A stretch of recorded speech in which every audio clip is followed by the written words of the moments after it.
Hello friends, all are welcome. I'm Hemant Agarwal, host and coordinator of webinar conducted by chshelpforum.com. This website is specifically relating to various issues that can be experienced in housing societies and will benefit both the managing committee and the housing society members.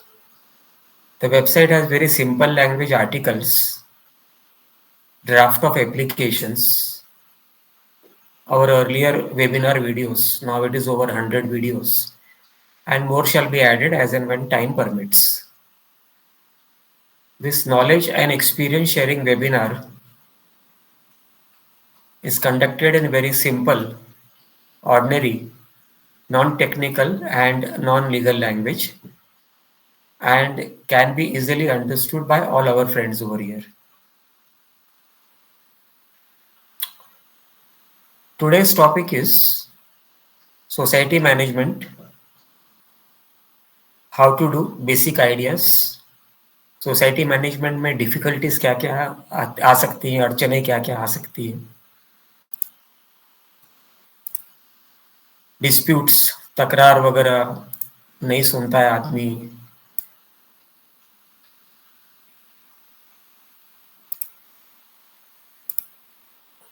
वो सब के बारे में चर्चा करेंगे. कोई उपाय है क्या, उसके बारे में चर्चा करेंगे.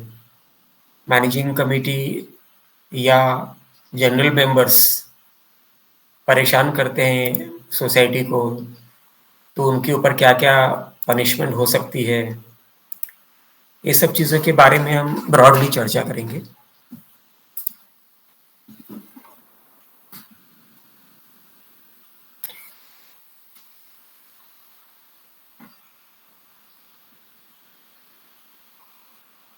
आज का webinar does not provide any type of consultation or advice to your personal problems. आज के हमारे स्पीकर साहब हैं श्री कुलदीप सिंह सर. जिंदगी के काफ़ी तजुर्बेकार हैं और हाउसिंग सोसाइटी में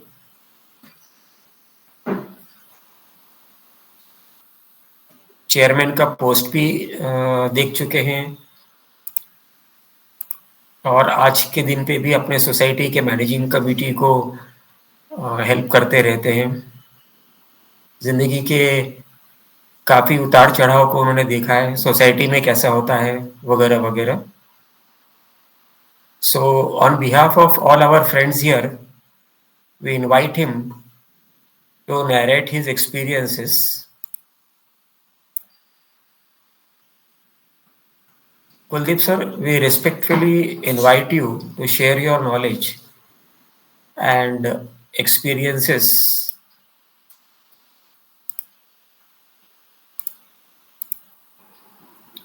with our friends over here. Please take over and proceed. Thank you, sir. Over to you, Kuldeep sir. Welcome to all the participants. Namaskar to all ladies and gentlemen. सबसे पहले मैं Hemant sir का I'll request all our friends over here, आप अपने अपने microphones को mute करके रखें. Please mute your microphones, everybody, please.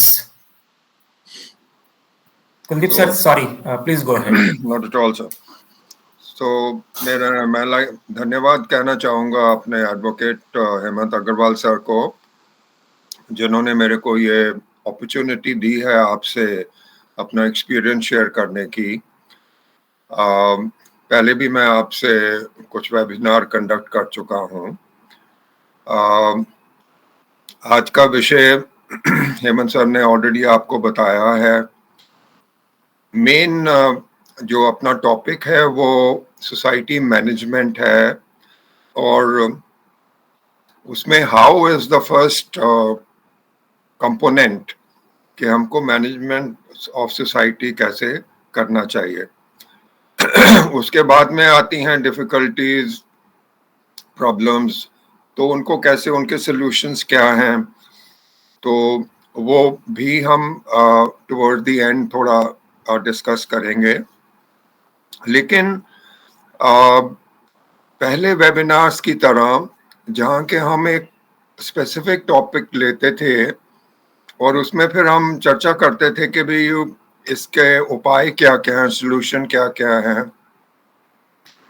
मैं अपना आज का वेबिनार जो है, वो एक प्रीमाइसेस से शुरू करना चाहता हूँ और वो है कि सबसे पहले कि हम सोसाइटी अच्छे तरीके से कैसे चला सकते हैं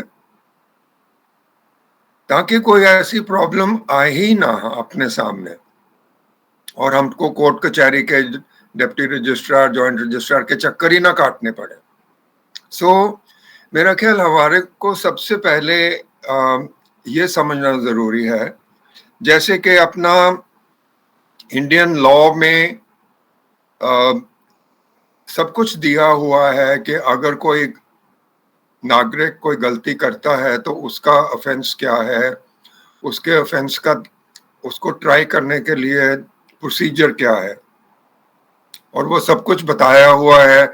कौन सी आईपीसी के नीचे आता है, कौन सी कोर्ट कचहरी में आप उसका कंप्लेंट दर्ज कर सकते हो, फिर जज सुनवाई करता है और उसके बाद में वो निर्णय देता है अपना। ऐसे ही जब हम गाड़ी चलाते हैं सड़क के ऊपर, कार हो या स्कूटर हो, तो कुछ रूल्स एंड रेगुलेशंस बने हुए हैं जो जिसकी जिम्मेवारी पुलिस को दी गई है इन्फोर्स करने के लिए। तो अगर तो हम वो रूल रेगुलेशंस फॉलो करें और गाड़ी ठीक से चलाएं अपनी, कोई उल्लंघन नहीं करें ट्रैफिक रूल्स का, तो हमको ना तो पेनल्टी ना किसी कोर्ट कचहरी में जाने की जरूरत पड़ती है। ये सब चीजें तभी होती हैं जब हम कुछ गलती करते हैं, जो rules and regulation lay down किए हुए हैं उनका उल्लंघन करते हैं, तो तब कानून जो है वो अपना काम करता है और हमको बेसिकली उसके लिए हमको या तो वार्न करता है या हमको कोई पनिशमेंट देता है। जैसे आपने सिग्नल जंप कर दिया तो पुलिस वाला सामने खड़ा होता है, आपका चालान कर देता है, ताकि आप आगे से ये ऐसा उल्लंघन मत करें। तो जैसे मैं पहले भी कह चुका हूं कि महाराष्ट्र स्टेट एक बहुत प्रीमियर लीडिंग स्टेट रही है अपने मुल्क में, जिन्होंने एक बड़ा अच्छा संविधान अपना महाराष्ट्र कोऑपरेटिव सोसाइटी एक्ट 1960 और उसके तहत रूल बनाए जो 61, और फिर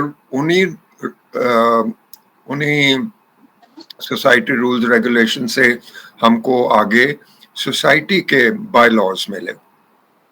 तो ये सब कुछ जो हम जब सोसाइटी कोऑपरेटिव सोसाइटी, और हम बात बेसिकली आज और हमेशा वही चर्चा करते हैं कि कोऑपरेटिव हाउसिंग सोसाइटी जो है उसको, उसमें क्या प्रॉब्लम्स आती हैं, उनका क्या संविधान है, वो कैसे चलनी चाहिए।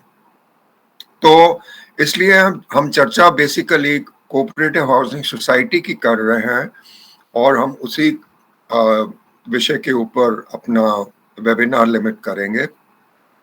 तो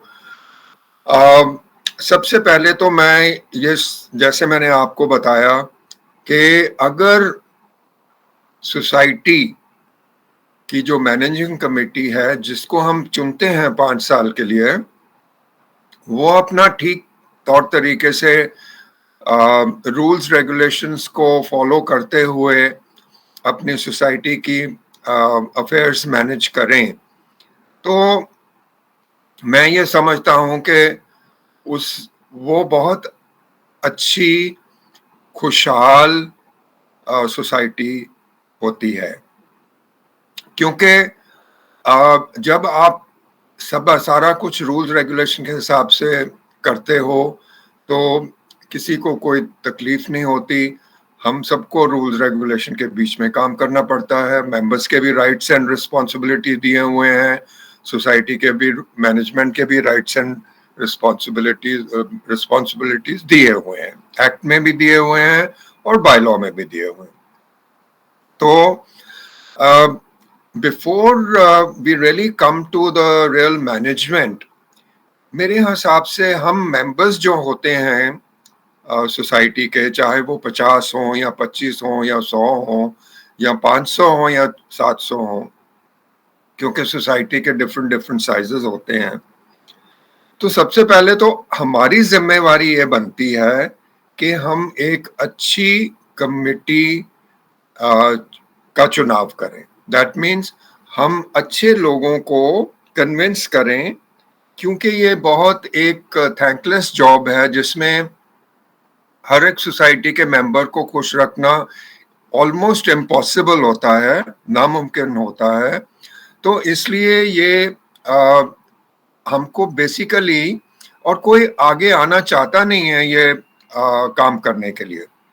हमको ये देखना है कि ये कोऑपरेटिव कॉन्सेप्ट है, और कोऑपरेटिव कॉन्सेप्ट में आपको जो करना पड़ता है, काम वगैरह करना पड़ता है, वो रूल रेगुलेशन के तहत ही करना पड़ता है और सब मेंबर्स की पार्टिसिपेशन के साथ करना होता है। तो मैं ये समझता हूं कि सबसे पहले हमको ऐसी कमेटी चुननी चाहिए जिसके मेनली 3 उद्देश्य जरूर हों, और वो 3 उद्देश्य मैं बहुत ही महत्वपूर्ण समझता हूं। अगर हम ऐसी कमेटी चुन लेते हैं जो ये 3 उद्देश्यों के ऊपर चल सके, तो हमारी आधे से ज्यादा प्रॉब्लम तो सॉल्व हो जाती है। तो ये 3 उद्देश्य क्या हैं? ये 3 उद्देश्य मैं समझता हूं मेरी समझ से, कि सबसे पहले रूल्स एंड रेगुलेशन के तहत ही सारे काम होने चाहिए। That means management of the society affairs should be as per the MCS Act, rules made under the Act and the bylaws. So that means हमारे को जो कमेटी को सरकार ने एक रास्ता बना के दिखाया है कि आपको इस रास्ते पे चलना है, अगर हम उस रास्ते पे चलेंगे तो सबसे बड़ी उपलब्धि होगी मैनेजिंग कमेटी की कि भाई कुछ हम ऐसा काम नहीं करेंगे जिससे कि हम हमारे रूल्स एंड रेगुलेशंस, बायलॉज की उल्लंघन ना हो। तो ये violation of rules and regulation managing committee should be very conscious होता है। नंबर 2 इम्पोर्टेंट जो उनका उद्देश्य होना चाहिए वो ये है कि जितने भी मेंबर अपनी सोसाइटी में हों, वो सारे मेंबर्स को समान समझना चाहिए, एक समान समझना चाहिए। देखिए, हर एक सोसाइटी में हम एक सेकुलर कंट्री है, डिफरेंट डिफरेंट रिलीजन के लोग होते हैं, डिफरेंट डिफरेंट फाइनेंशियल स्टेटस के लोग होते हैं। आपकी सोसाइटी में पान वाला भी हो सकता है, आपकी सोसाइटी में मजिस्ट्रेट भी हो सकता है, आपकी सोसाइटी में एक बिजनेसमैन भी हो सकता है जो करोड़ों कमाता है। लेकिन एक तो वो उनका personal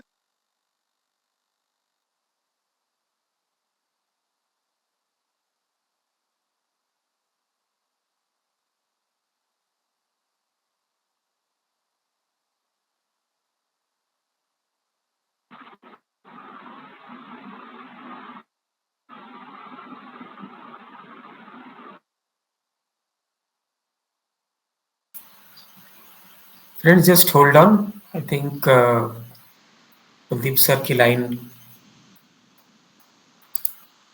yes sir you are back. Kuldeep sir आप अपना माइक्रोफोन म्यूटेड है सर आपका, please. I am sorry for the disruption. Anyway, so जो मैं कह रहा था कि हमारे डिफरेंट डिफरेंट स्ट्रेटा के मेंबर्स हो सकते हैं। तो हमको, जब हम एक कोऑपरेटिव हाउसिंग सोसाइटी में रहते हैं, तो मेरे हिसाब से सब मैनेजिंग कमेटी और सोसाइटी को ये समझना चाहिए कोई बड़ा नहीं है, कोई छोटा नहीं है, कोई अधिकारी नहीं है, कोई सिविलियन नहीं है, कोई डिफेंस वाला नहीं है, कोई पान वाला नहीं है, कोई साइकिल रिपेयर करने वाला नहीं है, कोई बिजनेसमैन नहीं है, सब मेंबर्स हैं। तो ये दूसरा उद्देश्य अपनी कमेटी का होना चाहिए।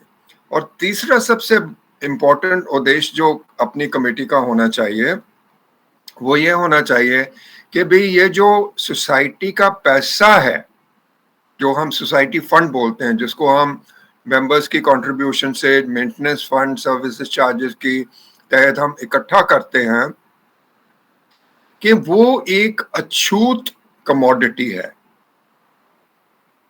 मैं फिर से कह रहा हूं, जो सोसाइटी का फंड है, जो हम सब कंट्रीब्यूट करते हैं सोसाइटी चलाने के लिए, वो एक अनटचेबल कमोडिटी है, वो एक अनटचेबल अमाउंट है। उसका हम किसी तरीके से दुरुपयोग अपने पर्सनल इंटरेस्ट के लिए हमको वो नहीं खर्च करना है।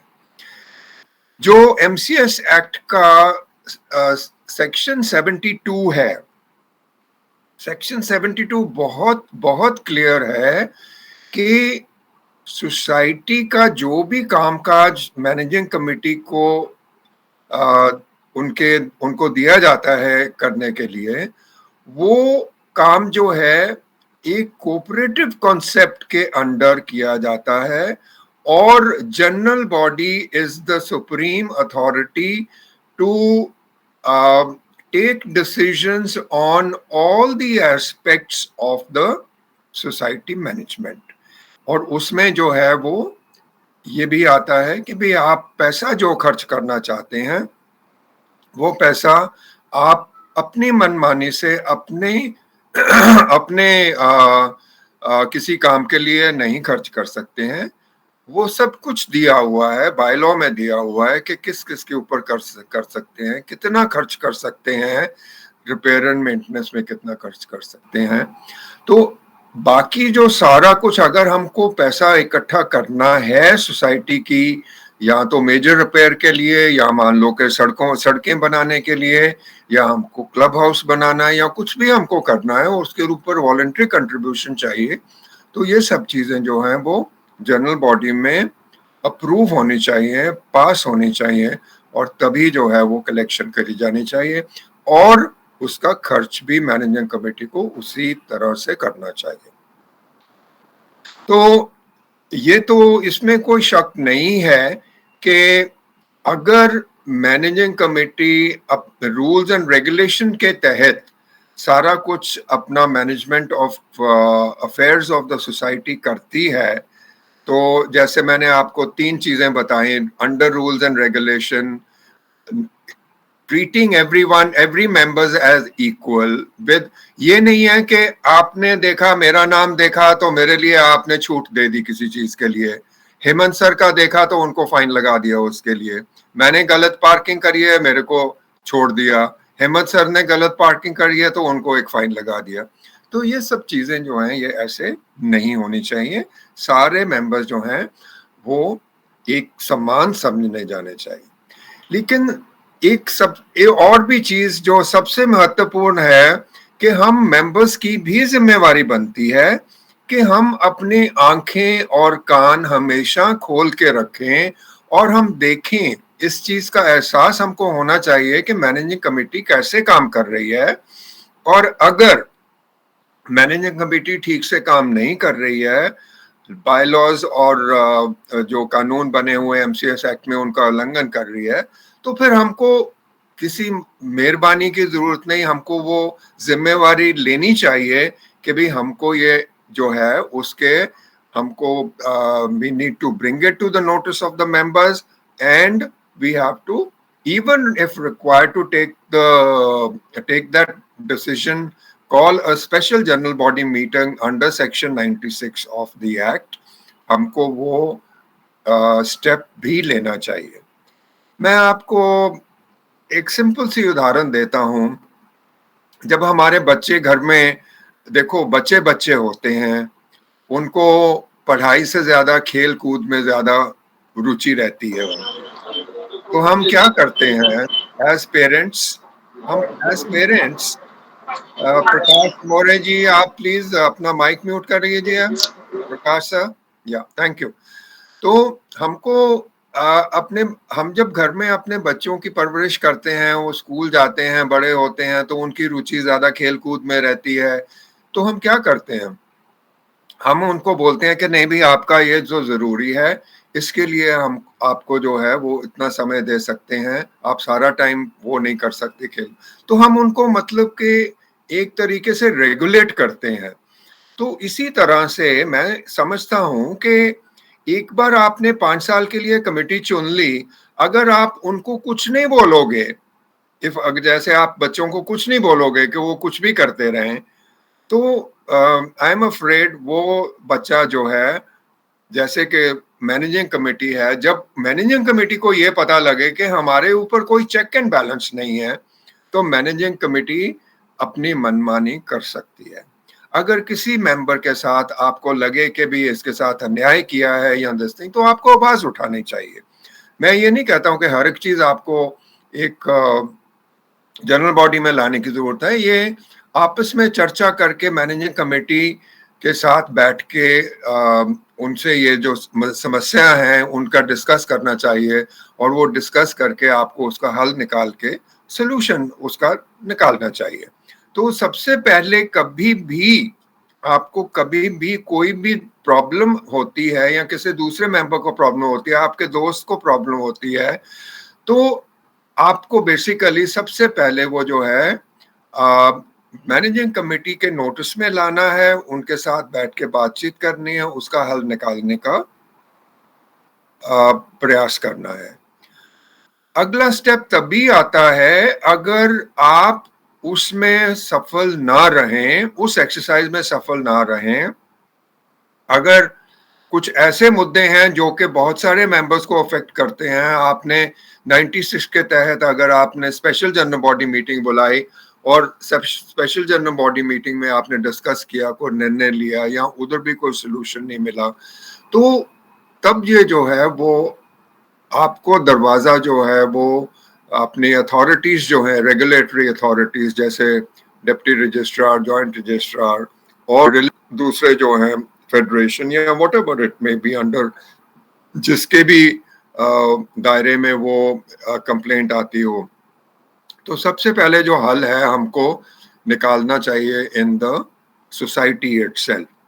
सोसाइटी को हारमोनियस होना एक बहुत ज़रूरी चीज़ है, लेकिन वो क्योंकि हम शाम को काम करके घर में आते हैं, तो वाइफ बोले कि अब ये प्रॉब्लम हो गई है, वो प्रॉब्लम हो गई है, तो जितनी सोसाइटी अच्छी तरह से चलेगी और रूल और रेगुलेशन के तहत चलेगी, तो उतनी लाइफ भी जो है that will be more pleasant to live in that society, and there'll be lesser problems, and the society will run smoothly, people will be happy, आपके सारा कुछ जो है वो ठीक ठाक चलेगा। जब भी आप एज मेंबर भी जब ये चीजें जो हैं आप उनको अनदेखी करने का, अगर कोई गलतियां करती है मैनेजिंग कमेटी और आप अनदेखी करते हैं या उसको करेक्ट करने की कोशिश नहीं करते हैं, तो फिर वो बेलगाम घोड़े की तरह अगर आप सोसाइटी मैनेजमेंट को छोड़ देते हो, तो फिर वो किसी डायरेक्शन में भी कैसे भी भागने लग जाती है। तो इसलिए मैं ये नहीं बोलूँगा कि मैनेजिंग कमेटी जो है सारी जिम्मेवारी उनको है। ठीक है, आपने चुना है, एक ऑनररी जॉब है, उन्होंने अपनी मर्जी के साथ वो 5 साल सोसाइटी का बंदोबस्त संभालने के लिए उन्होंने वॉलंटियर किया है। तो लेकिन सहयोग जो है वो मेंबर्स को भी सहयोग जो है वो करना बहुत ज़रूरी है। मेंबर्स को वो सोसाइटी कैसे काम कर रही है वो देखना ज़रूरी है।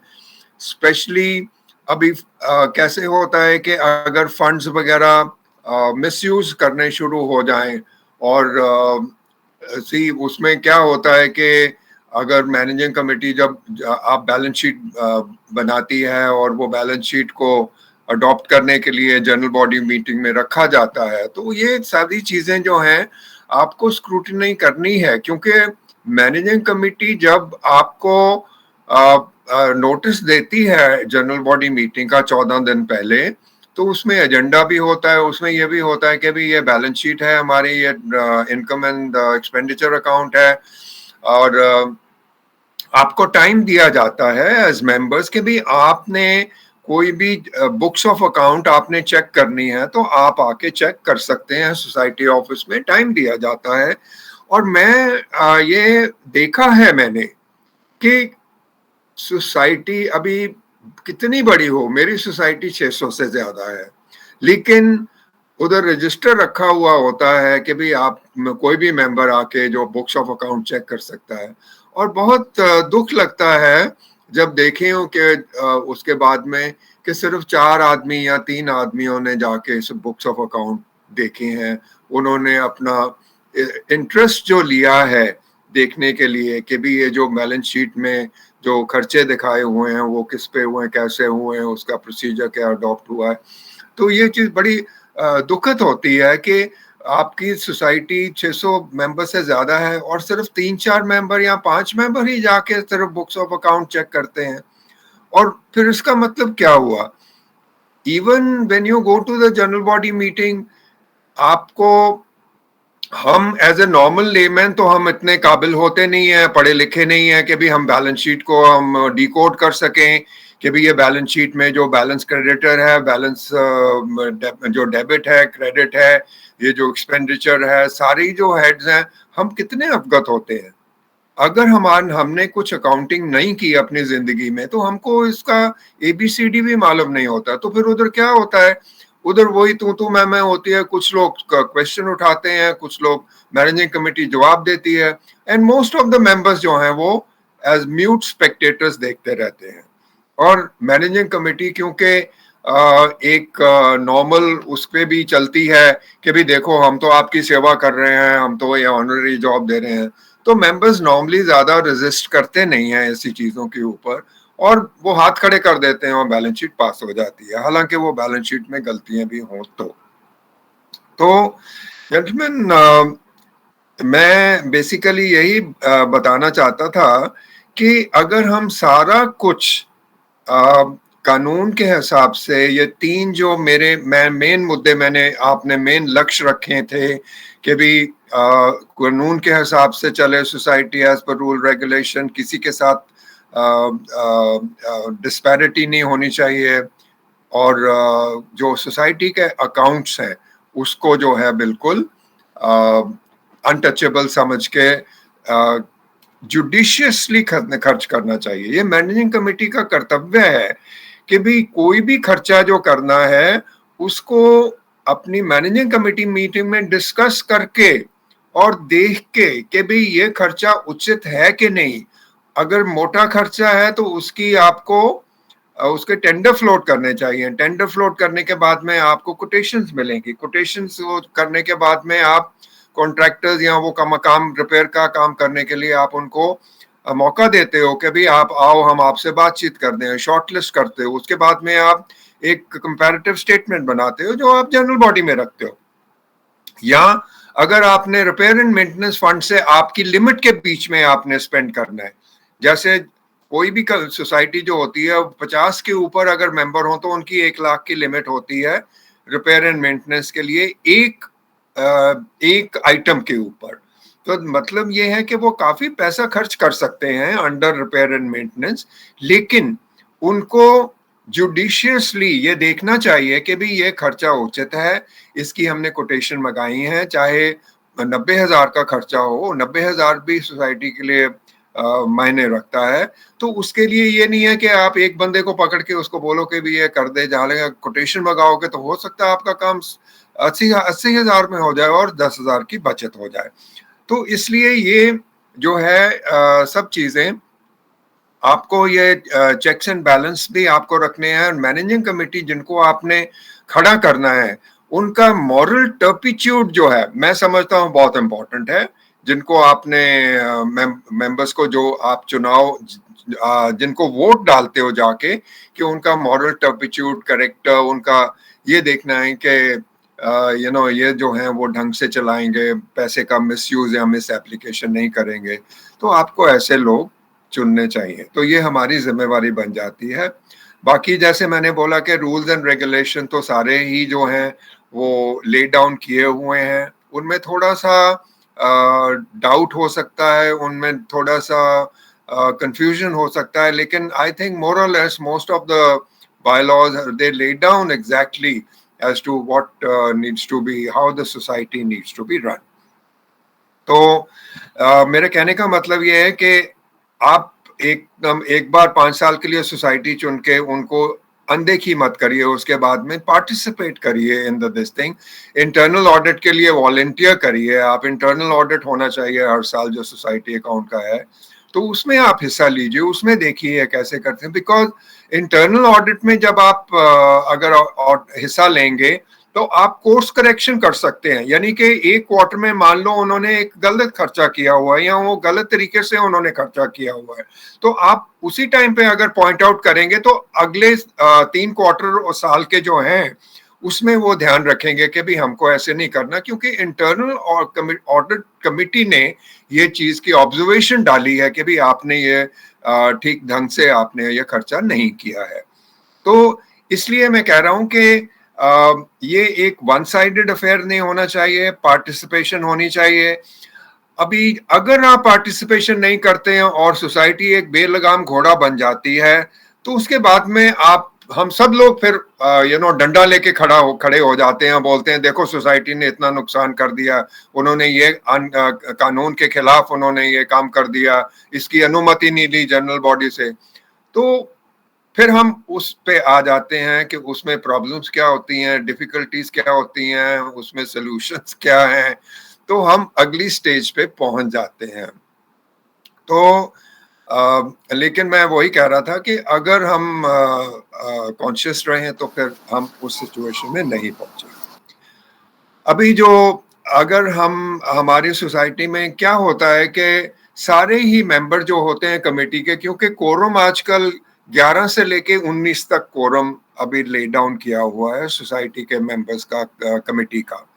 तो उसमें क्या होता है कि सारे लोग अच्छे नहीं हो सकते, कोई कोई ऐसे लोग होते हैं जो कि अपनी मनमानी करना चाहते हैं, या आपने अगर ट्रेजरर किसी को बना दिया जिसको यहाँ तो इल्म नहीं है कि भी अकाउंट कैसे देखा जाता है, रखा जाता है, या उसने अपनी अकाउंट में कुछ मतलब अच्छी तरह से बुक्स ऑफ अकाउंट्स मेंटेन नहीं करी, या कोई अमाउंट को कुछ ऐसे मिसस्पेंड किया, तो फिर आपको प्रॉब्लम हो सकती है। लेकिन उसके लिए भी सारे प्रोविजंस हैं कि भी उसको हम इंटरनल ऑडिट में ठीक कर सकते हैं और बैलेंस जो है आगे के लिए हम उसको चेक कर सकते हैं। तो ये जैसी चीजें हैं ये मैं समझता हूँ कि बहुत महत्वपूर्ण है एक अच्छी सोसाइटी चलाने के लिए। क्योंकि क्या होता है कि अगर हम ये नहीं करते पार्टिसिपेशन और बाद में हम चेक करें मैनेजिंग कमेटी को, उसके बाद में जो विवाद शुरू हो जाते हैं और वो विवाद बढ़ते बढ़ते बढ़ते बढ़ते सोसाइटी के बाहर जाते हैं, क्योंकि सोसाइटी में उसका समाधान नहीं मिलता है। फिर हम डीडीआर का दरवाजा खटखटाते हैं, जॉइंट रजिस्ट्रार का खटखटाते हैं, पुलिस का खटखटाते हैं, कोर्ट का खटखटाते हैं। तो उसमें फिर जो है वो प्रॉब्लम्स जो है वो बढ़ती जाती हैं, और उसके बाद में फिर हम इस सिचुएशन पे पहुंच जाते हैं जहां हमको क्राइसिस मैनेजमेंट करना पड़ता है। हमको ये भी देखना है कि हर एक मेंबर जो हम इलेक्ट करते हैं उनको उनके पास वो जो काम कर रहे हैं उनके पास समय है कि नहीं है, थोड़ा समय सोसाइटी के अफेयर्स को मैनेज करने के लिए वो निकाल सकते हैं कि नहीं, ये भी देखना उचित होता है। क्योंकि as I said, it's a collective decision and अगर कुछ मेंबर्स पार्टिसिपेट नहीं करते हैं तो उसका जो बेसिकली हमको कमिटी को चलाने में डिफिकल्टी होती है। ऐसे ही जो एक रेगुलेशन है जिसमें हम active member and non active member जो हर साल बैलेंस जब हम एजीएम करते हैं, तो मैनेजिंग कमेटी की एक रिस्पॉन्सिबिलिटी होती है कि वो नॉन एक्टिव मेंबर्स की लिस्ट जो है वो एजीएम में रखें कि भाई ये मेंबर्स ने 5 साल के लिए बिल्कुल कोई पार्टिसिपेशन नहीं की, यानी कि पार्टिसिपेशन मतलब कि वो उस संडे के दिन मैनेज जो जनरल बॉडी मीटिंग है उसके लिए भी आने के लिए उनको प्रॉब्लम होती है, वो उचित नहीं समझते हैं। तो ऐसे मेंबर्स जो हैं वो नॉन एक्टिव मेंबर घोषित किए जाते हैं। और इसमें प्रावधान ये भी है कि अगर एक बार नॉन मेंबर को आपने घोषित कर दिया कि वो ये नॉन मेंबर हैं और वो फिर अगले 5 साल के लिए मीटिंग नहीं अटेंड करेंगे, तो प्रावधान है बायलॉज में कि उनको आप एक्सपेल भी कर सकते हैं सोसाइटी से। तो ये मैं आपको बेसिकली क्या बताना चाहता हूँ कि ये ऐसी चीजें हैं जो हमको सारे जो हैं वो हाँ जी अहमद सर।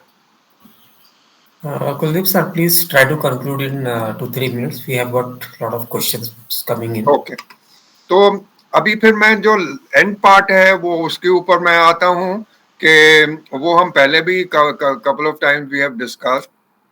तो जैसे मैंने बोला कि जब मेंबर्स का एक या तो ईगो आ जाती है या उनका रवैया जो है वो आपस में जो वो ठीक नहीं रहता है, तो फिर हम कंप्लेंट्स पे आ जाते हैं। तो कंप्लेंट्स का भी तरीका होता है कि कंप्लेंट आप लिखित में दो और वो कंप्लेंट जो है वो मैनेजिंग कमेटी डिस्कस करती है, and within 15 days they are supposed to come back to you and tell you कि भी इस कंप्लेंट का हमने क्या समाधान निकाला है। उसके बाद में फिर अगर समाधान नहीं निकलता है तो फिर नेक्स्ट स्टेप चले जाता है, जहां आप जाके जॉइंट रजिस्ट्रार को रिपोर्ट कर सकते हो, डिप्टी रजिस्ट्रार को रिपोर्ट कर सकते हो। तो वो प्रोसीजर जो है वो ये सारे प्रावधान जो हैं वो बायलॉ 173 174 में दिए हुए हैं कि भी क्या क्या प्रॉब्लम्स जो होती हैं तो उनके लिए आप कहाँ कहाँ जा सकते हैं। तो कोर्ट का भी उसमें कोऑपरेटिव कोर्ट का भी हिस्सेदारी उनकी होती है। जो भी आप निर्णय जनरल बॉडी में लेते हैं या एमसी लेती है अपने दस्तिंग, तो वो जो है वो उसके उन कोऑपरेटिव कोर्ट के दायरे में आते हैं। बाकी जो है ये भी सोचना गलत होगा और आपको इस बात का एहसास होना चाहिए कि हम अगर सोसाइटी ठीक तरह से काम नहीं कर सकती है तो एमसीएस एक्ट में आप देखेंगे सेक्शन 80, सेक्शन 81, सेक्शन 83, ये इंक्वायरी, री ऑडिट, ये सारा कुछ, देन रिकवरी सेक्शन 88, ये सारा कुछ प्रोविजन दिया हुआ है। तो आपको ये सारी चीजें जो हैं वो आप उनका इस्तेमाल कर सकते हैं और सोसाइटी को अपने जो है वो कटखड़े में खड़ा कर सकते हैं। अगर सोसाइटी मैनेजिंग कमेटी जो है वो मान लो कि वो किसी सोल्यूशन पे आती नहीं है या ठीक अपना काम ठीक तरह से करना नहीं शुरू करती है, तो ये सारे प्रावधान जो हैं वो एक्ट में अवेलेबल है। ये सब कुछ बायलॉज में भी दिया हुआ है। अभी यही है कि हम बहुत सारे मेंबर्स जो हैं वो बायलॉज पढ़ते नहीं हैं। हमको ये भी नहीं पता होता कि भाई हमको कौन से बायलॉ के तहत हमको क्या हमारी रिस्पॉन्सिबिलिटी है या क्या हमारा राइट है। तो ये सब चीज़ें जो हैं ये हमको bylaw from time to time भी पढ़ना चाहिए। आपको कॉपी में ले सकते हैं आप सोसाइटी से, एमसीएस एक्ट जो है उसकी आप कॉपी उसको आप पढ़ सकते हैं। ऑनलाइन सब कुछ अवेलेबल है, ऑनलाइन में भी आप डाउनलोड करके आप पढ़िए कि भी एमसीएस एक्ट के तहत क्या क्या क्या कैसी कैसी जिम्मेवारियां हैं मैनेजिंग कमेटी की, मेंबर्स की रिस्पॉन्सिबिलिटी, तो ये सब कुछ दिया हुआ है। अगर मान लो आप करते करते इस एंड पे पहुंच जाते हो कि भी वो तो कुछ कर ही नहीं रहे, ना जॉइंट रजिस्ट्रार की बात मान रहे हैं, डीडीआर की बात मान रहे हैं, तो 146 सेक्शन जो है एमसीएस एक्ट का वो एक आपको प्रावधान देता है कि भी आप कोई भी ऑफेंस जो 146 में लिखे हुए हैं उसके तहत डीडीआर और जेटीआर को आप अगर कंप्लेंट करें तो डीडीआर जेटीआर की अनुमति से अंडर 148 सेक्शन आपको जो 147 में ऑफेंस दिए हुए हैं उसका प्रोसिक्यूट करने के लिए आपके पास प्रावधान है कमेटी के मेंबर्स को या कमेटी को, तो उसका भी आप आखिर में इस्तेमाल कर सकते हैं। बट मैं समझता हूं कि वो एक लास्ट होना चाहिए। बेसिकली जब हम कोऑपरेटिव सोसाइटी बोलते हैं तो कोऑपरेटिव सोसाइटी का तो मतलब यही है मिलजुल के काम करना, मिलजुल के सोसाइटी चलानी। लेकिन ये जो मैंने एक बहुत बड़ी कमजोरी देखी है कि मेंबर्स जो हैं वो इंटरेस्ट बिल्कुल नहीं लेते हैं, लेकिन हाफ बेक इंफॉर्मेशन के ऊपर जो अगर प्रोपेगेंडा कर रही है मैनेजिंग कमेटी, तो वो बोल देते हैं कि ये देखो ये कंप्लेनेंट है, ये हमेशा कंप्लेंट ही करता रहता है, या ये हमको सोसाइटी ढंग से हमको सोसाइटी में काम नहीं करने देता। ये बिल्कुल गलत सोचनी है, क्योंकि ये मेंबर्स का फंडामेंटल राइट है आपको पूछने का। आपको अधिकार है कभी भी जाके आप as per the time table आप जाके बुक्स कुछ भी कॉरेस्पॉन्डेंस सोसाइटी की है इंस्पेक्ट कर सकते हो। अगर आपको कोई प्रॉब्लम है तो आप उसके लिए कंप्लेंट दे सकते हो।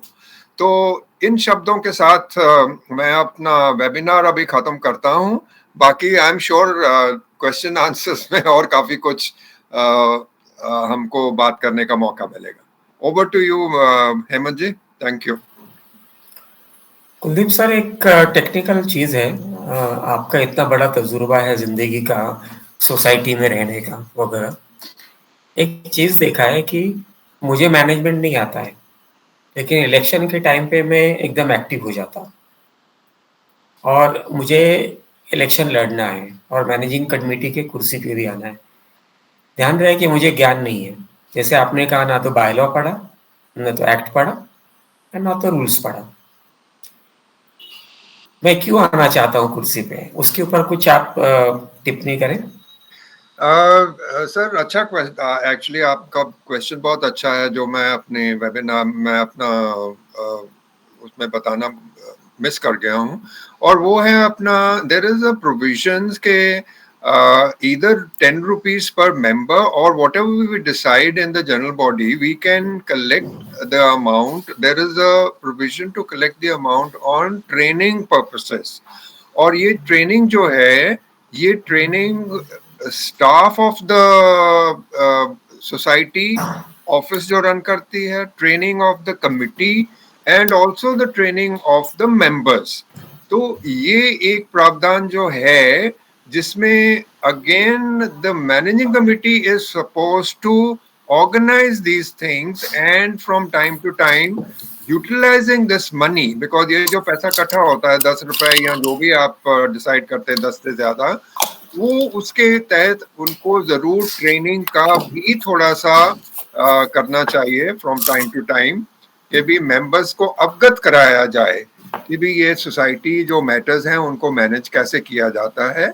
तो हेमंत सर ने बिल्कुल एक अच्छा टिप उसके ऊपर टॉपिक के ऊपर पूछा है।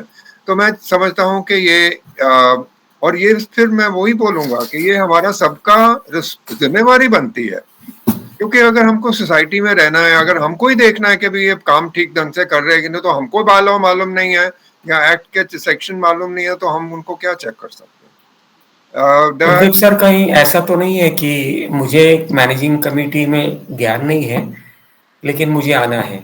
मैं एक कारण ऐसा समझता हूँ, जो मैंने इतने लोगों से बात करने के निकला है कि, और ऑब्जर्व किया, निकला नहीं है, ऑब्जर्व किया है कि मुझे आना है रुबाब झाड़ने के लिए, मुझे आना है लोगों को परेशान करने के लिए। शौक है, सैडिस्टिक प्लेजर मिलता है।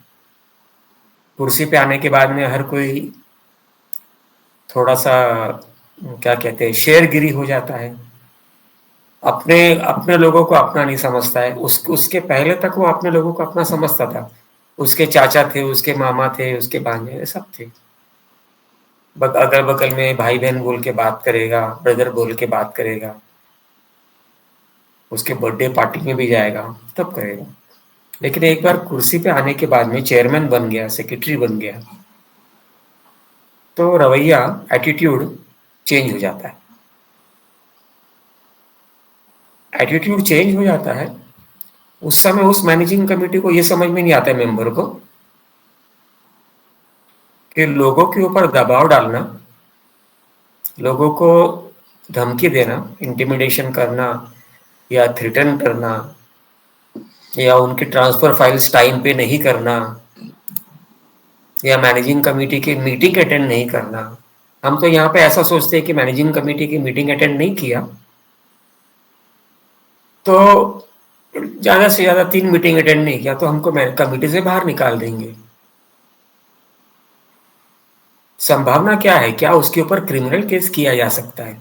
क्या उसके ऊपर सिविल केस किया जा सकता है? क्योंकि उसने अपनी जिम्मेदारी का गैर फायदा उठाया। कई मैनेजिंग कमेटी का ये होता है कि मैं कमेटी में आऊंगा, बड़ी सोसाइटी है, छोटी सोसाइटी है, चिल्लर पट्टी कमाने बैठूंगा मैं कहीं ना कहीं से, चिक फीड जिसको कहते हैं टिपिकली। तो ये एक मुद्दा है क्या? इसके बारे में आप सर आधा मिनट कुछ बताइए। सर ये मुद्दा है और मैं कहता हूं कि बहुत सारी सोसाइटियों में ये मुद्दा है, which is very very unfortunate.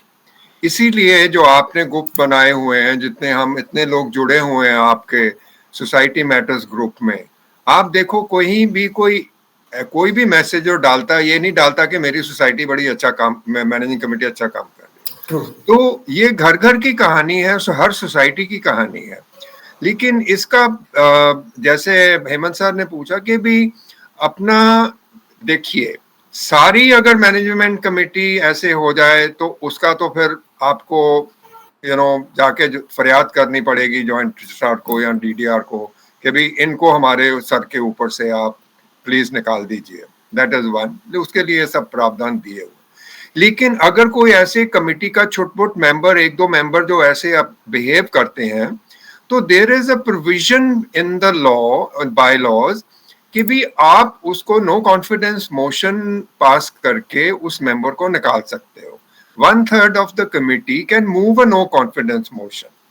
तो लेकिन उसके बाद में आप उसको अप्रूव करने के लिए the bylaws के हिसाब से you should have a representative of the joint registrar in that meeting and 2/3 of the members present should vote कि भी ये मेंबर ठीक नहीं है, इसको नोट कॉन्फिडेंस, तो हम इसको नहीं रखना चाहते हैं।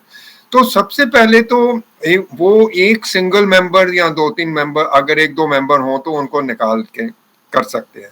फिर कोऑप्शन का प्रावधान है, आप डायरेक्टर्स, एग्जीक्यूटिव डायरेक्टर रख सकते हो, दो स्पेशल डायरेक्टर रख सकते हो जो उस चीज जो काम करने के लिए, तो लेकिन उनके वोटिंग राइट्स नहीं होते हैं मैनेजिंग कमेटी में। तो ये तो जो है वो with in the society level जो है वो आप कर सकते हो।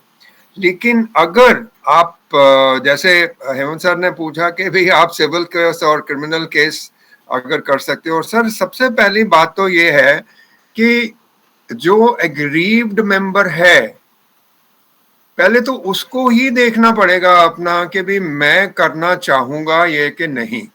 सर देखो, जो बोलते हैं बेसिकली इट्स जो उन्होंने बोल के आए थे कि भी हम आपकी हम मेंबर्स का काम करेंगे, सोसाइटी की सेवा करेंगे, तो इट इज उसका उल्लंघन है। तो आप उसके तहत करने को आपके सिविल भी कर सकते हो, और अगर कोई ऐसी क्रिमिनलिटी क्लॉज वाला हो तो क्रिमिनल केस भी कर सकते हो। लेकिन जो हमारी जुडिशियल सिस्टम है उसमें एक तो आपको देखना कि आपके पास टाइम है, दूसरा आपके पास पैसा है, आप इसको कटघरे में खड़ा करना चाहते हो कि नहीं। वो मैं समझता हूँ एक एक्सट्रीम वो होता है। लेकिन उसी की वजह से अगर ज्यादा मेंबर परेशान हैं तो फिर ऐसे जो चीजें हैं, या तो मैनेजिंग कमेटी उन बंदों को निकाले, या फिर जो है जनरल बॉडी मीटिंग में आप अपना निर्णय लीजिए, और उसके बाद में अगर नहीं होता तो फिर जॉइंट रजिस्ट्रार को आप बोल सकते हैं कि भाई ये कमेटी ठीक से काम नहीं कर रही है और हम इनसे छुट्टी लेना चाहते हैं। कुलदीप सर, ऐसा है कि अपने जितने भी ग्रुप्स हैं CHS हेल्प फोरम के, we have approximately 5000 members total in all. हर ग्रुप में एक सेम टू सेम राम कहानी है। मेरी सोसाइटी में AGM टाइम पे नहीं लिया, उनको ऐसा AGM टाइम पे करना चाहिए था। 15 दिनों के अंदर ड्राफ्ट मिनट्स बना के देना चाहिए था। कहने का मतलब ये हुआ कि मुझे पता है कि क्या क्या मैनेजिंग कमेटी को करना चाहिए था। पता होने के बावजूद भी मैं मैनेजिंग कमेटी का चुनाव नहीं लड़ूंगा, मुझे नहीं लड़ना। लेकिन मुझे दूसरे को बोलते रहना है जो चुनाव लड़के आया, जिसने हिम्मत किया। जैसे 100 मेंबर की सोसाइटी है, टिपिकल 11 मेंबर का चुनाव होना चाहिए उसके अंदर, लेकिन तजुर्बा ऐसा कहता है कि 7-8 लोग आते हैं और कोरम गिर जाता है। 2-3 महीने में एक दो लोग छोड़ के जाने चाहते हैं, चले जाते हैं, क्योंकि वो अनिल शर्मा बोलता है तुमने ऐसा काम नहीं किया, वो सुनील भाई बोलता है तुमने ऐसा नहीं किया, तुमको ऐसा करना चाहिए था, वगैरह वगैरह। अब जब आपको पता ही है कि आपको ये करना चाहिए, उनको सामने वाले को ये करना चाहिए था, और आपको पता है कि ये होना चाहिए था, तो आप खुद इलेक्शन में क्यों नहीं खड़े हुए? अगर ये प्रश्न किसी को पूछते हैं तो उसको उसका जवाब ये है कि मेरे पास टाइम नहीं है। नहीं लेकिन तो हिडन एजेंडा क्या है, खोपड़ी के पीछे क्या है कि कुलदीप सर को कमेटी में लाना है और कुलदीप सर को अच्छी तरह पेल देना है, मतलब परेशान कर देना है उनको, उनका ब्लड प्रेशर, उनका टेंशन, हाइपर टेंशन लगा देना है। लेकिन मैं खुद इस चीज का जवाबदारी नहीं लूंगा। ये एक कॉमन फीचर है। आप ग्रुप्स में प्रश्न देखेंगे तो विचित्र विचित्र प्रकार के प्रश्न आते हैं, बेबुनियाद के प्रश्न आते हैं, जो हम जिसे कहते हैं कि लेट गो वाला एटीट्यूड अपनाने पे मेजर डिस्प्यूट्स निकल सकते हैं। एनीवे कुलदीप सर, हम लोग एक 2 मिनट का इंटरवल लेते हैं, सर, स्पॉन्सर मैं ब्रेक लेते हैं। इसके ऊपर एक टिप्पणी करना चाहता हूं सर। Yes sir. जो मैं मेंबर्स का जो आज वेबिनार अटेंड कर रहे हैं उनको बताना चाहता हूं, ये जो हेमंत सर ने बोला ना कि इसको लाना है कमेटी में और इसको पेलना है, मैं आपको ये हौसला देना चाहता हूं, जितने मेंबर्स ये वेबिनार अटेंड कर रहे हैं, कि इस बात से आपको कत्ते ही घबराने की जरूरत नहीं है। लेकिन लेकिन मेरी कंडीशन है उसके ऊपर, आपको कानून के हिसाब से सोसाइटी चलाएंगे, किसी के साथ वितकरा नहीं करेंगे, सोसाइटी फंड को हाथ नहीं लगाएंगे। कोई माई का लाल मेंबर आपको कितना भी परेशान कर ले, आपको किसी भी मतलब के मुश्किल हालात में नहीं डाल सकता। वो आपको परेशान कर सकता है, मैं ये नहीं कहता हूं कि वो परेशान नहीं कर सकता, लेकिन आपको कोई टच नहीं कर सकता है। लेकिन उसके लिए नियत और करनी यह साफ होनी चाहिए। Sir just give me 2 minutes for the sponsor break.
Friends, please keep your microphone muted.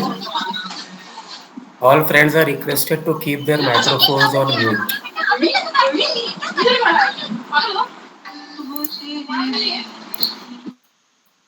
Okay.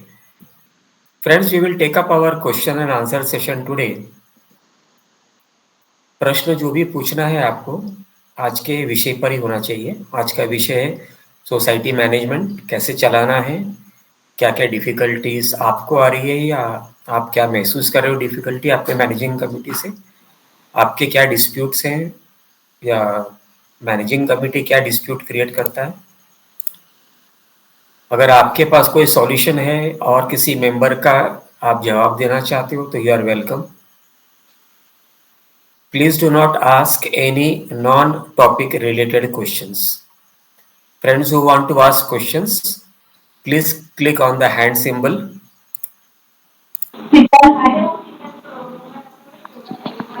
on your screen. We will take up questions in sequence. While asking questions,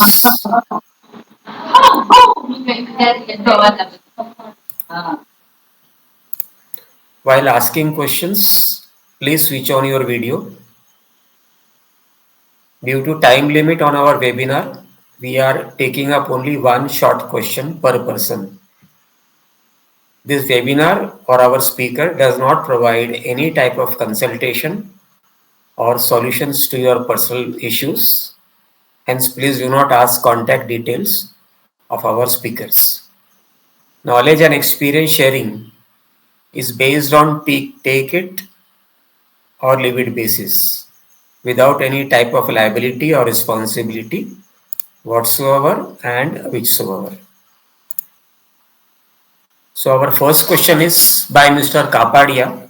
Mr. M.H. Kapadia, please go ahead with your questions. Only one small and short question, please. Can you hear me, sir? Can you hear me? Hello, can you hear me? Mr. Kapadia, I can hear you. Please go ahead. One short question, please. Yeah. Can the general body bring a no confidence motion against any particular office bearer or the committee in general? Yes or no? If yes, under which bylaw or section? General body, like I said, there is a provision in the MC bylaws where the MC can also bring this thing. General body also can bring. General body can also bring. The answer to your question is yes. But thereafter, then it's not that the general body will can on its own say that you are now dismissed. That has to be then taken up with the DDR or JTR to get its ratification. Hemant sir, you may like to add.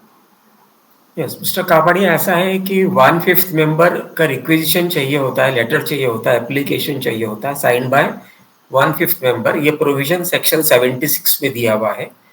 आप थोड़ा और read करेंगे तो bylaw number 97 में भी ये provision मिल जाएगा। Call करिए to discuss and decide to pass no confidence motion against Anil भाई। जनरल बॉडी में जो डिसीजन होगा फाइनल होगा। Anyway, thank you mister Kapadia. Next question is by mister Nitin Bakre.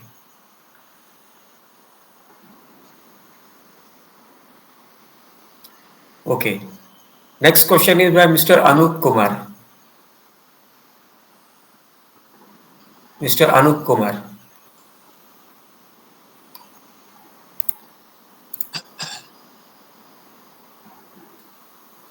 Next question is by Mr. Hamid Haju. Good evening, sir.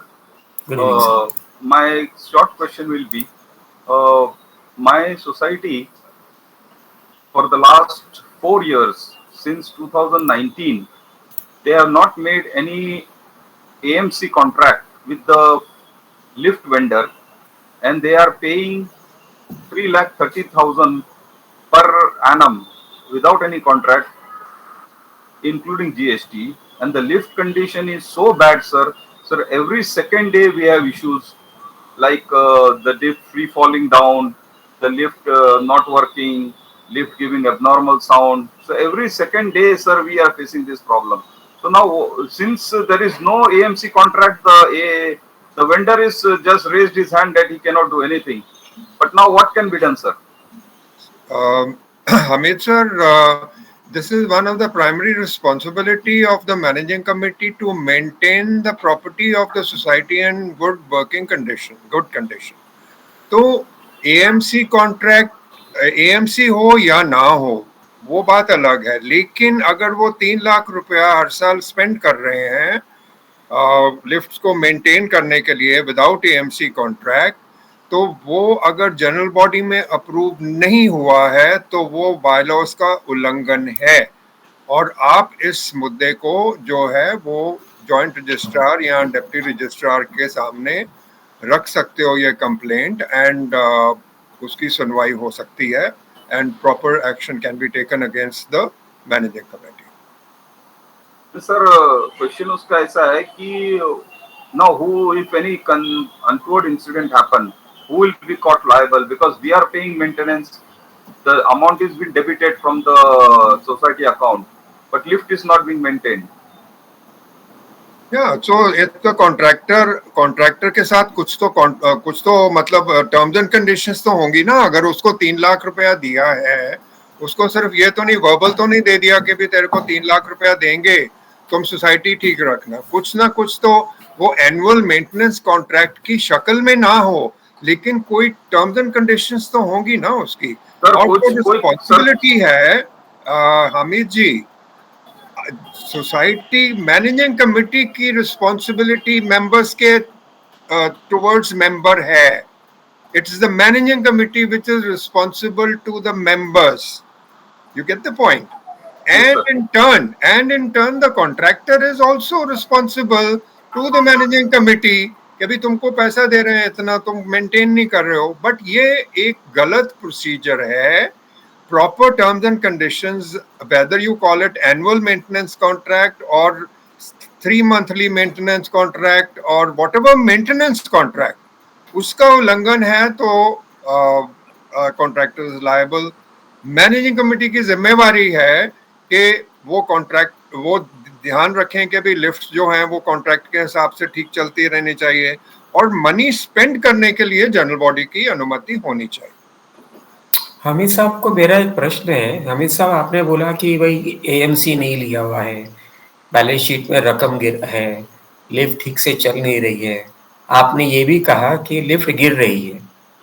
मेरा आपसे ये प्रश्न है कि अगर लिफ्ट गिरी है तो एज मिस्टर हमीद और एज एनी अदर मेंबर आपने क्या कार्रवाई की? आपने पुलिस में रिपोर्ट किया क्या? ये मुद्दा एक ही बार रिपोर्ट करना था। सर मैंने मैनेजिंग कमेटी के मीटिंग में AGM में उठाया सर, मैंने लिख के दिया हूँ। तो अब मुझे पूरे सोसाइटी के अंदर 99 मेंबर्स के अंदर मुझे विलन ठहराया जाता है। जैसे हमीद सर, मेरा प्रश्न वो नहीं था। मेरा प्रश्न ये है कि आपने कहा कि लिफ्ट गिर रही है ना? आपकी नैतिक जवाबदारी है, जिम्मेदारी है। अगर लिफ्ट गिर रही है, हो सकता है आपका भी परिवार उसके अंदर हो। आप बाकी को क्यों देख रहे हैं कि 99 आपके दोस्त हैं या दुश्मन है या रिश्तेदार हैं? आपने पुलिस स्टेशन में जाके FIR क्यों नहीं दर्ज किया? मेरा ये प्रश्न है आपसे। आप मैनेजिंग कमेटी के ऊपर और कॉन्ट्रैक्टर के ऊपर खर्चे को लेके क्यों मुद्दा उठा रहे हो? पुलिस स्टेशन में जाके आपने FIR क्यों नहीं दर्ज किया? मेरी लिफ्ट गिर गई, इसमें मेरा परिवार भी हो सकता था और किसी का भी परिवार हो सकता था, तो सोसाइटी की प्रॉपर्टी डैमेज हुई, ब्रीच ऑफ ट्रस्ट हुआ। जी सर। तो ये आपने क्यों नहीं किया? ये मेरा प्रश्न है। आपने हिम्मत क्यों नहीं दिखाई? सर हिम्मत तो सर मैं जुटा रहा हूँ, टू बी ऑनेस्ट। आपका सवाल एकदम बिल्कुल जायज है। मैं और लड़ाई भी लड़ रहा हूँ अभी, मतलब कमिश्नर लेवल तक के सर मैं डिप्टी रजिस्ट्रार को ले गया हूँ। लेकिन इस मैटर को सर ऐसा है कि बात आपकी सही है कि ये मुझे करना चाहिए था। तो ठीक है सर, हमें सर आप करिए, जाके FIR लॉन्च करिए, चीटिंग का केस बनाइए उसमें, है ना, मिस रिप्रेजेंटेशन का केस बनाइए, क्रिमिनल मिस रिप्रेजेंटेशन का केस बनाइए, क्रिमिनल मिस रिप्रेजेंटेशन, हाँ, फ्रॉड का केस बनाइए। 3-4 सेक्शन को लेके आप FIR फाइल कर दीजिए मैनेजिंग कमेटी के हर मेंबर के विरुद्ध में और कॉन्ट्रैक्टर और उसके हर टेक्नीशियन के विरुद्ध। जो जो नाम पता है आप फाइल कर दीजिए।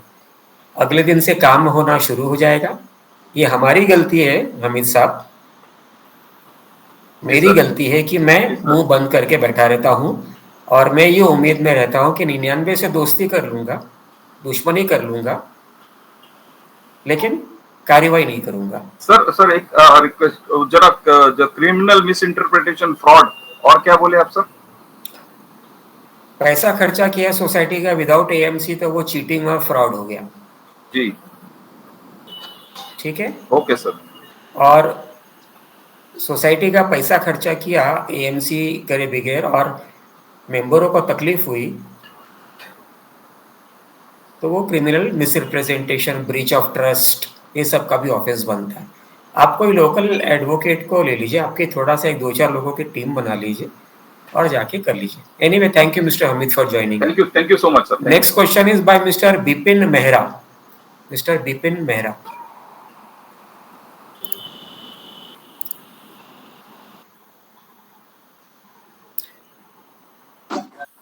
हेमंत सर, पहले तो आपकी बहुत तारीफ है कि आप जो हिसाब से अपना ये मीटिंग्स ऑर्गेनाइज करते हैं काफी इंफॉर्मेटिव रहता है। धन्यवाद सर। अच्छा, मेरा सवाल ये है कि इधर यहाँ पे अपना सोसाइटी में यहाँ पे डिलीशन ऑफ नेम के लिए हमने अप्लाई किया था अंडर सेक्शन 2525A में। अब उसमें हुआ क्या है कि ये कमिटी कोई चीज अपना उसके अंदर हमारे तरीके से उसको अपना ले नहीं रहते, तो हम डिप्टी रजिस्ट्रार के पास मैटर को लेकर गए। इन्होंने एडवोकेट अपॉइंट कर लिया। एडवोकेट का फीस हमारे को अपना बिल में चार्ज कर रहे हैं। हालांकि जो ऑर्डर हमारे अपना उसके अंदर वो जो है वो कोई भी ऑर्डर उसके अंदर आया है, लेकिन वहां पे स्पष्ट लिखा हुआ है कि खर्च बाबत आदेश नहीं। उसके चलते वहां पे उसके बावजूद भी अपना जो है ये अपना ये चार्जेस भी अप्लाई कर रहे हैं और साथ में अपना इंटरेस्ट भी चार्ज कर रहे हैं। तो आपने क्या किया मेहरा साहब? हाँ जी, आपने क्या किया इस मामले में? इस मामले में दोबारा हम डिप्टी रजिस्ट्रार के पास गए, उन्होंने भी फिर से एक लेटर लिखा है। अभी ये वो पिछले महीने की बात थी और इन्होंने क्या है कि मैटर को अपना एजीएम में लेके उसके अंदर हमारे विरोध में बात कर रहे हैं, लेकिन ऑर्डर का उल्लंघन कर रहे हैं ये लोग। मेरा साहब, अभी आप हमारे को आगे क्या दोबारा करना उसके अंदर चाहते हो? डिप्टी रजिस्ट्रार के पास जाने की बात कर रहे, विचार कर रहे हैं। आप आगे क्या करना चाहते हो? आगे मतलब हमारे को चार्जेस एप्लीकेबल नहीं है जहाँ पे ऑर्डर में स्पष्ट लिखा हुआ है, फिर उसके बावजूद भी अपना सोसाइटी हमें चार्ज कर रही है। आपको ऐसा लगता है कि आप परेशान हो गए हो? परेशान तो हो ही गए हैं। आपको ऐसा लगता है कि आपको दबाव पड़ रहा है सोसाइटी दबाव की पड़ रहा तरफ है। से, मैनेजिंग कमेटी की तरफ से? वो पूरा अपना ये क्या नाम है जनरल बॉडी को हमारे बीच विरोध कर रहे हैं। ठीक है। क्या आप पुलिस स्टेशन में जाके कंप्लेंट कर सकते हो? करेंगे। हाँ, तो कर दीजिए कि भाई ऑर्डर नहीं है, ये रहा order, no order to cost वगैरह, लेकिन उन्होंने मुझे किया हुआ है, ये फॉल्स है, this is intimidation, this is breach of trust, हाँ जी, है ना, this is fraud, this is cheating, जो अभी मैंने अपने इनको बताया पहले वाले क्वेश्चनर और क्वेरिस्ट को, वही जी। चीज मैं आपको भी बोलता हूँ। ये अच्छा, यहाँ वहां जाना, अधिकारियों के पास जाना, अधिकारी का आपको पता है फंडा, वो काम नहीं करते सर, आपके लिए नहीं बैठे वो काम करने के लिए। टिपिकली कानून तो यही बोलता है कि वो हमारे लिए बैठे हैं काम करने के लिए, बट तो वो पुलिस कंप्लेन में कंप्लेन क्या किया जाए? अभी आपको जो एक्सप्लेन किया वही चीज के बारे में कि कि मुझे ये धमका रहे हैं। Mental torture and harassment. Yes, मेरे खिलाफ कॉस्ट नहीं है, लेकिन मेरे बिल में ये कॉस्ट लगाए जा रहे हैं, ये जनरल बॉडी में ये मेरे खिलाफ बोले जा रहे हैं। Anyway, thank you mister Mehra for joining in. Thank you sir. Next question is by mister Gaurav. Mister Gaurav.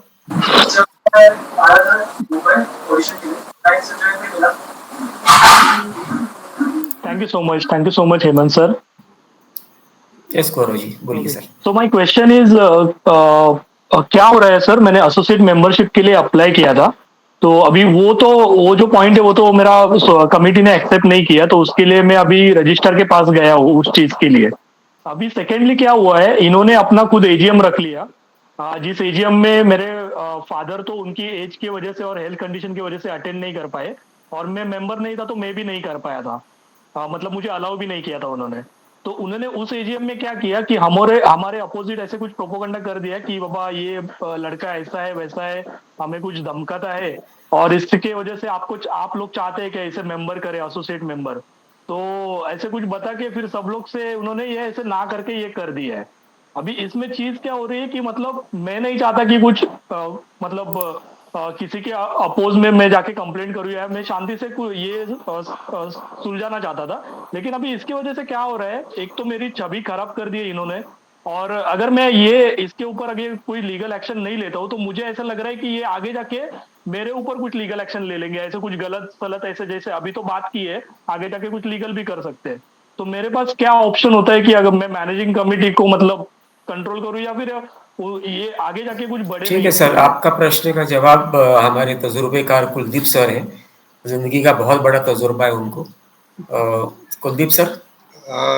Sir basically वो यही है कि गौरव जी आपने तो ऑलरेडी जॉइंट रजिस्ट्रार को बताया हुआ है ना कि वो आपको अनुमति नहीं दी उन्होंने एज एसोसिएट मेंबर, तो वो आप आदेश की उनको जॉइंट रजिस्ट्रार को डीडीआर को आप बोलिए कि प्लीज इसके ऊपर आदेश दीजिए, और उसके बाद में जो अभी आपको परेशान कर रहे हैं या आप उन्होंने कुछ एजीएम में आपके अगेंस्ट कुछ बुरा भला बोला है, उसकी कंप्लेंट भी आप दे सकते हैं, जॉइंट रजिस्ट्रार को दे सकते हैं, क्योंकि ये तो मनमानी वाली बात हो गई, तो joint registrar will take suitable action. Okay, our next question is by Mr. Francis Menezes. Mr. Francis Menezes. Sir, this is regarding our society is 30 years old. Every 5 years there is an election and the new rules they follow. Now old members, they have not followed the bylaws, other things, and regarding nomination, every 5 years committee change, and sometimes this nomination, the original member death, nomination transfer without getting a release date, and then the member has given a leave-in license, and now new committee has come up and they pointed all these things, so the old members start fighting. So what is the solution for that? Hemant sir, to speak, we will wake you up after work at 9:30. I didn't get the gist of this. So whatever आपने हर 5 साल के बाद में जो committee आती है वो आप नॉमिनेशन को मिक्स कर रहे हैं, कमेटी इलेक्ट होती है कि नॉमिनेट होती है, क्या है? नहीं, कमेटी इलेक्शन होती है, इलेक्शन होती है ना? because of lack of knowledge, हाँ, that person nomination has given, instead of provisional member, they have not given provisional member that time. Now new committee is facing the problem, saying that you are only a provisional member. When you say this thing, they are saying no, we are the original member. Francis sir, your question is very technical. I think you should meet a local advocate and try to get some proper response from them. Next question is by Mr. Ganpat Rathod. Mr. Ganpat.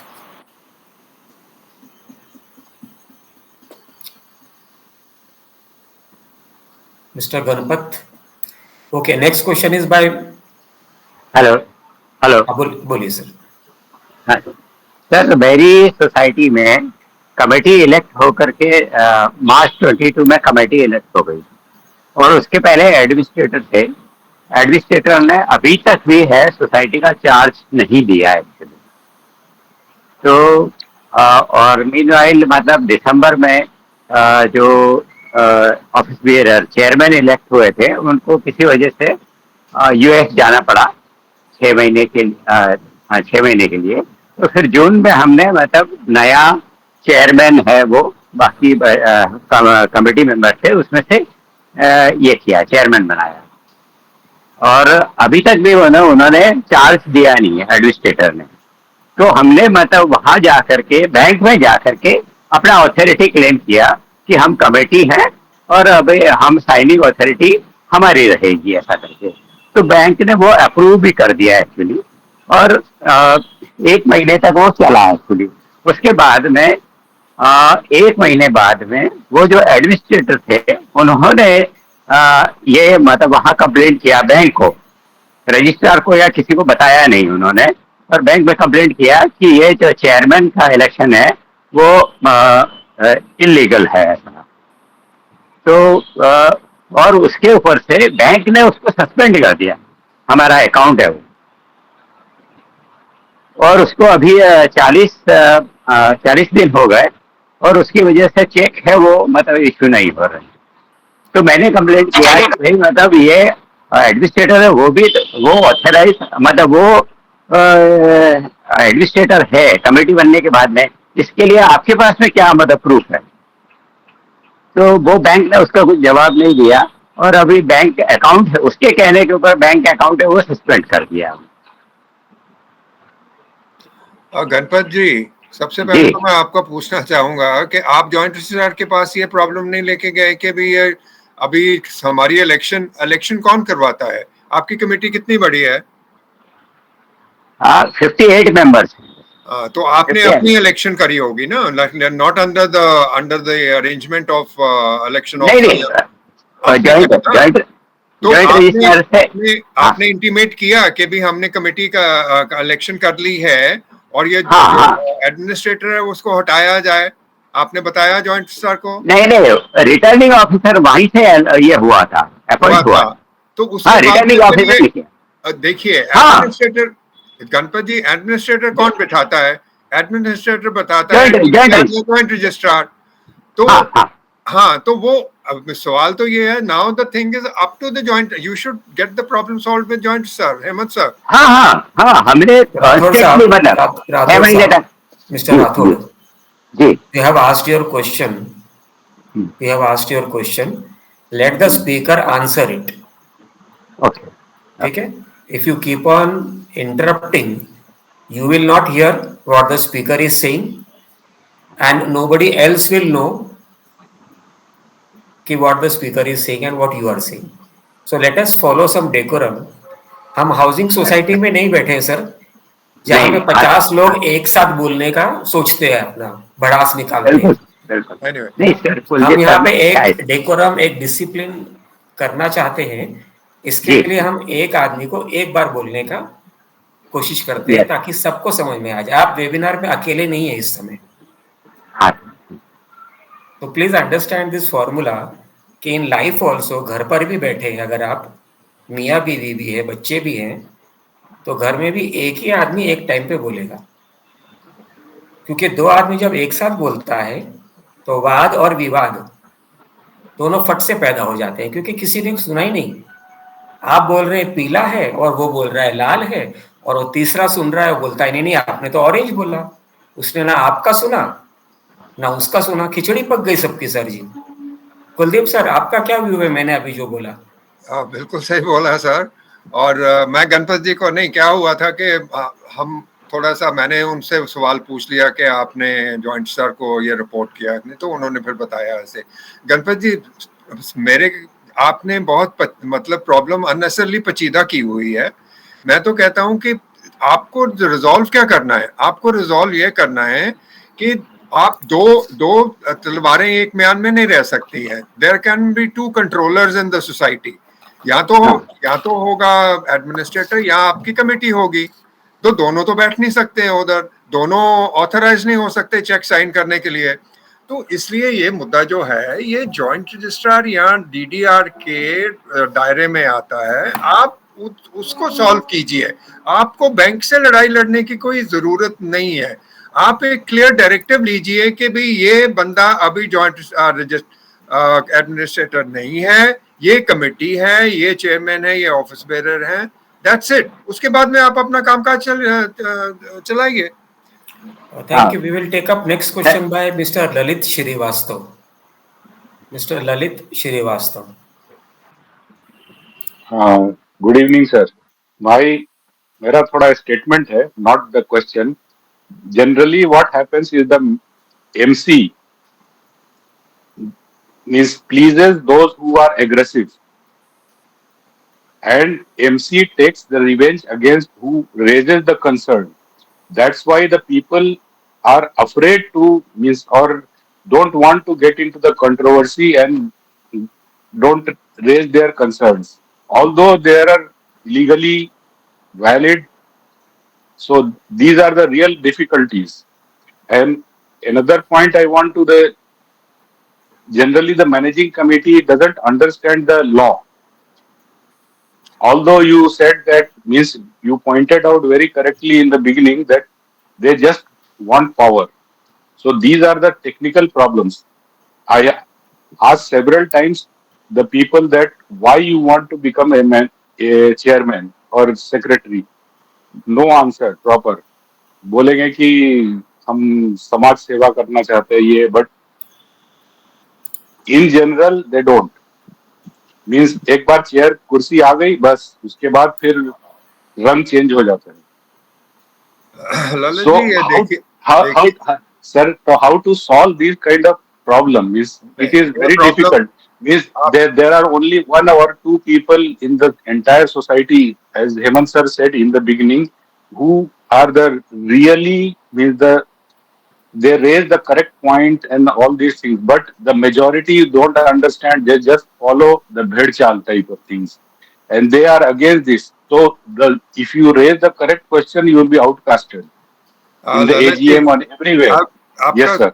आपकी statement rather not the question, statement जैसे आप बोल रहे हैं, ये हर society में ऐसा होता है, लोग होते हैं ऐसे. लेकिन कहने का मतलब है, मैं अपने वेबिनार में भी ये काफी साफ तरीके से बता चुका हूँ कि आपके कुछ अधिकार हैं, मेंबर्स के अधिकार होते हैं.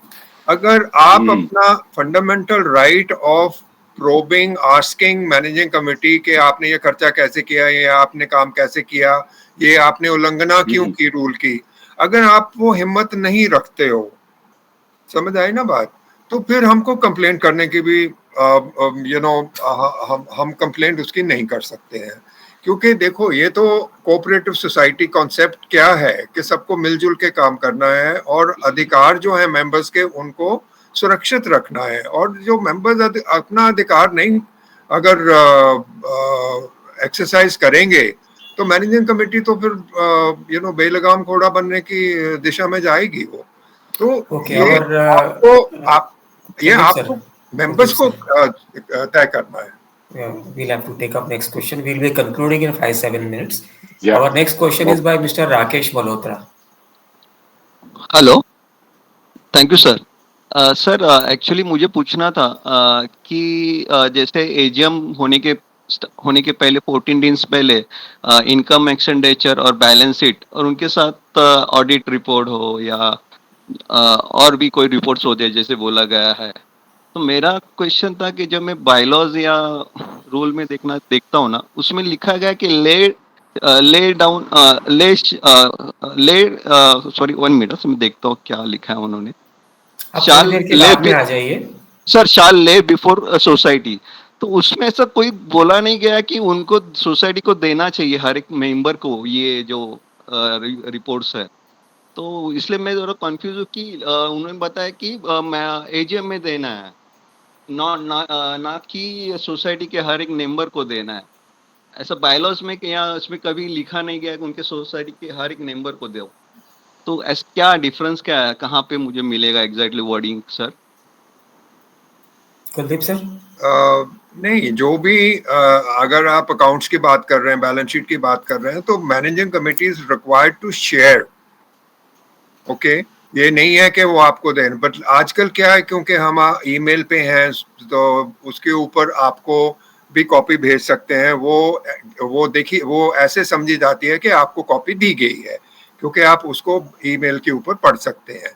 लेकिन कुछ नॉर्मली क्या करती हैं कमिटीज जो हैं, वो कुछ कॉपीज जो हैं वो एजीएम एंट्री जब आप करते हैं, अपना नाम रजिस्टर में लिखते हैं, तो उधर भी कॉपी रख देते हैं.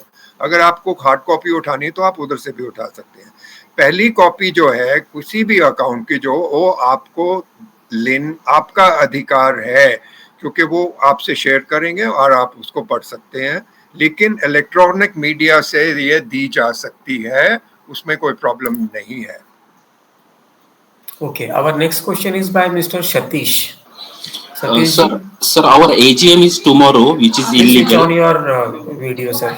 So might be I'm dark. So our AGM is tomorrow, which is illegal. So what action I can take? Kuldeep sir. Sorry, EGM is tomorrow and it is illegal. 30 September is the deadline. Why are you saying it is illegal? Because it's after 30th September. Yeah, 30 September. Yes. नहीं तो उन्होंने कुछ अनुमति तो नहीं ली है, जैसे कि भी हम नहीं कर सके तो DDR से या JTR से उन्होंने कुछ अनुमति ली है कि हमको थोड़ा एक हफ्ता लेट करने के लिए No, अनुमति? I'm not sure about that. नहीं, But आप देखिए, generally extension is not allowed to anyone, right? नहीं देखिए, आप मेरा जो सोल्यूशन, मैं जो सोचता हूँ उचित है, AGM में जाइए, AGM में पूरी प्रोसीडिंग्स करने दीजिए, लेकिन जॉइंट रजिस्ट्रार को रिपोर्ट करिए कि भी ये जो है AGM इन्होंने समय पे नहीं करी है। आई डोंट थिंक आपको इलीगल बोल के उसको बॉयकॉट नहीं करना चाहिए, ये मेरा विचार है। मतलब Yes, sir. Okay. You're right, sir. We'll take up next question. Just have 1 or 2 more minutes. Mr. Kishan Bhosle. Mr. Kishan? Mr. Bhosle? Hello. Yes, please. Go ahead. Sir, मेरे को एक पूछना था, जैसा कि कोई मेंबर है, उसका सदस्यत्व डायरेक्ट सोसाइटी से रद्द किया जाता है, तो उसको फॉर्मेलिटी कुछ होता है क्या? क्या रद्द किया जाता है? सदस्यत्व, सभासद सदस्यत्व रद्द करना है तो उसकी सदस्यता रद्द की जाती है? हाँ नहीं, बगैर बताने से सदस्यता रद्द क्या हो जाती है? नहीं, कमिटी ऐसा डिसीजन लेके कर सकती है? नहीं कर सकती है, नहीं कर सकती है। ओके, इसका बहुत लंबा प्रोसीजर है, वो आप पढ़ लीजिए। Okay, our next question is by Baliga, BALIGA, Baliga.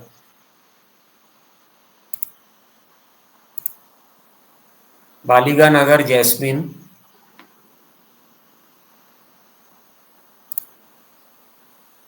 Okay, last question is by Mr. Prakash. Mr. Prakash Bavankar.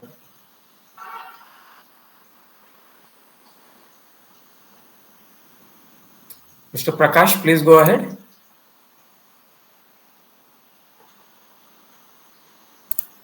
Okay, we will conclude today's webinar. Thank you all friends for joining and supporting today's webinar. And thank you Kuldeep sir also for joining and sharing your vast knowledge on the topic. Now with the permission of all our friends, we will conclude today's webinar. Thank you all friends for attending this knowledge and experience sharing webinar. Thank you. Wishing all friends a healthy and peaceful life forward. Thank you everybody. Thank you so much. And bye-bye. Thank you, sir. Thank you. Sorry for this. Thank you, sir. Thank you. Bye-bye. Thank you everybody. Thank you. Good night.